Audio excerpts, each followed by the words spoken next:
কি অবস্থা, কেমন আছেন সবাই? আশা করি সবাই ভালো আছেন। আজকে আমরা কথা বলবো একটি ইউনিক ফরমেশন নিয়ে, যে ফরমেশনের মাধ্যমে আপনার গেম প্লে অনেক উন্নত হয়ে যেতে পারে, এবং ফরমেশন প্লাস টিম বিলসও আমরা দিয়ে দেবো আজকের এই ভিডিওতে। তো কথা না ভিডিওটা স্টার্ট করে দিলাম। তো চ্যানেল নতুন হয়ে থাকলে চ্যানেল সাবস্ক্রাইব করে যাবেন। তাহলে স্টার্ট ভিডিও।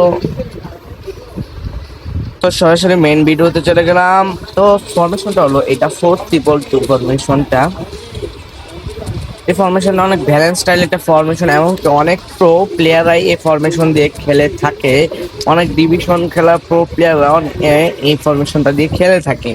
তো মানে এখন আমরা এই ফরমেশনের টিম বিলটা করে দিই। তাহলে আপনি গোলকিপার, আপনি যেই পজিশনের গোলকিপার, অ্যাটাকিং গোলকিপার রাখতে পারেন, ডিফেন্সিভ গোলকিপার রাখতে, এটা আপনার ব্যক্তিগত ব্যাপার। কিন্তু সাজেস্ট করব আমি হাইটটা যেন একটু বেশি থাকে।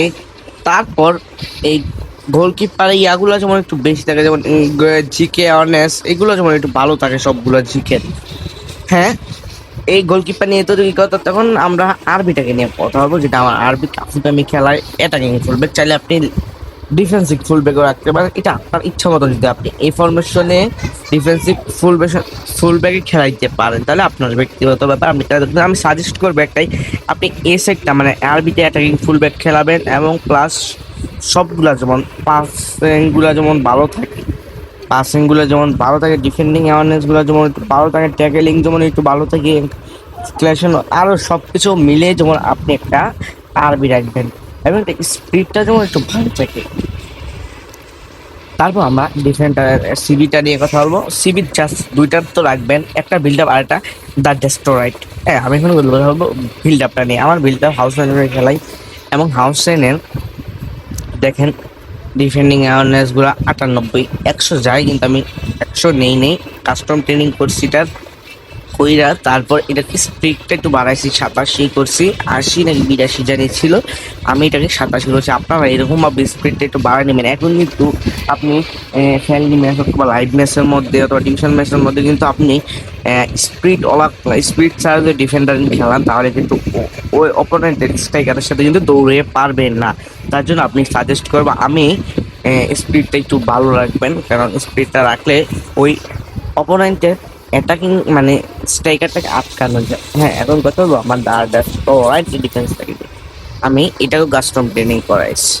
এটাকে কাস্টম ট্রেনিং করাইছি, ও ডিফেন্ডিং অ্যাওয়ারনেস, ট্যাকেলিং এগুলো ভালো, এবং প্লাস স্পিডটা 80 নিয়েছি, ওর স্পিড একদম কম ছিল। তারপরও আমি সব কিছু কাস্টম ট্রেনিং করাইয়া 80-র মধ্যে স্পিড নিয়েছি।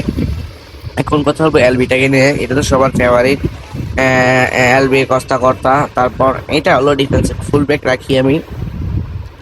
তারপর ওর দেখেন ভাই, কস্তা কর্তা জানে এটা বড় ধরনের প্লেয়ার, মানে এটা ভালো একটা প্লেয়ার, এটা বোঝাই যায়। ওর ডিফেন্ডিং গুলা কম হইলো, ওই প্লেয়ার গালারে কিভাবে আটকায় আপনি জাস্ট খেলায় দেখতে পারেন কস্তা কর্তাকে। এখন কথা বলবো ডিফেন্সিভ দুটা মিডফিল্ডারকে নিয়ে। এনে আপনি ডিফেন্সিভ মিডফিল্ডার দুইটা নিয়ে আপনি প্যারা করতে পারেন।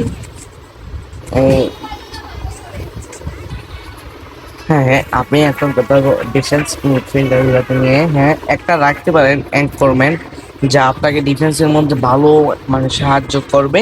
এবং দেখেন আমার অ্যাঙ্করম্যানের ডিফেন্সিভ অ্যাওয়ারনেসগুলা কিন্তু অনেক ভালো রেখেছি। তার প্লাস স্পিড অফ 85 প্লাস অনেক কিছু ভালো আছে। হ্যাঁ, কিকিং পাওয়ারও ভালো আসে। আমি কিন্তু মিলাই জিরে রাখছি। একটা অ্যাঙ্করম্যান রাখবেন, আরেকটা আপনি চাইলে বক্স টু বক্সও রাখতে পারেন, অথবা অরকাস্টেড প্রোডাক্ট করেন। আমি বক্স টু বক্স খেলায় ভালো পারফরমেন্স পাইছি অরকাস্টের তরফ থেকে। দেখেন আমার এটারও ডিফেন্স অ্যাওয়ারনেসগুলো ভালো, এবং কি ওর কিকিং পাওয়ার 91। তারপর ওর স্পিডও ভালো, এবং অনেক মানে আমাকে এই দুইটা ডিফেন্সিভ মিডফিল্ডার আমার এটা মনে অনেক ভালো সাপোর্ট দেয়। তারপরে আপনি দুইটা অ্যাটাকিং মিডফিল্ডার নিয়ে কথা বলবো। তো একটা attacking midfielder must be hole player রাখবেন, যেটাকে আমি তো রাখি। ওর অ্যাটাকিং অ্যাওয়ারনেসগুলো যেমন ভালো থাকে, এক্সপ্রেশনটা যেমন ভালো থাকে, তাহলে আপনি ভালো একটা সাপোর্ট পাবেন হোল প্লেয়ার থেকে। হোল প্লেয়ারটা তো এমনি ভালো সাপোর্ট দেয় অ্যাটাকিং মিডফিল্ডের মধ্যে। হ্যাঁ, এবং আপনি চাইলে দুইটাই হোল প্লেয়ার খেলাতে পারেন। আমি কিন্তু একটা হোল প্লেয়ার খেলাই, আরেকটা ক্রিয়েটিভ প্লেমেকার খেলাই। আপনি চাইলে দুইটা হোল প্লেয়ারই খেলাতে পারেন। এর মানে দুইটা হোল প্লেয়ার খেলালে অনেক ভালো পারফরমেন্স পাবেন আমি মনে করি। আর এমনকি আপনি ভালো পারফরমেন্স পাবেন 100 থেকে 100, আমি বলে দিতে পারি। হ্যাঁ, এখন কথা বলবো দুইটা স্ট্রাইকারকে নিয়ে। হ্যাঁ, স্ট্রাইকারটা দোনোটাই রাখবেন গোল পোচার, অনেক ভালো সাপোর্ট পাবেন এবং কি চেষ্টা করবেন ওর এক্সপ্লেশনটা যেমন ভালো থাকে, ওর ফিনিশিংটা যেমন ভালো থাকে দুইটা স্ট্রাইকারের, প্লাস ওদের জন্য ডাবল টাচ স্কিল থাকে এবং কি দুইটা অ্যাটাকিং মিডফিল্ডার রাখবেন ওদের যেমন ডাবল টাচ স্কিল থাকে। অনেক ভালো সাপোর্ট পাবেন তাহলে। আজকে ভিডিওটা এতটুকুই।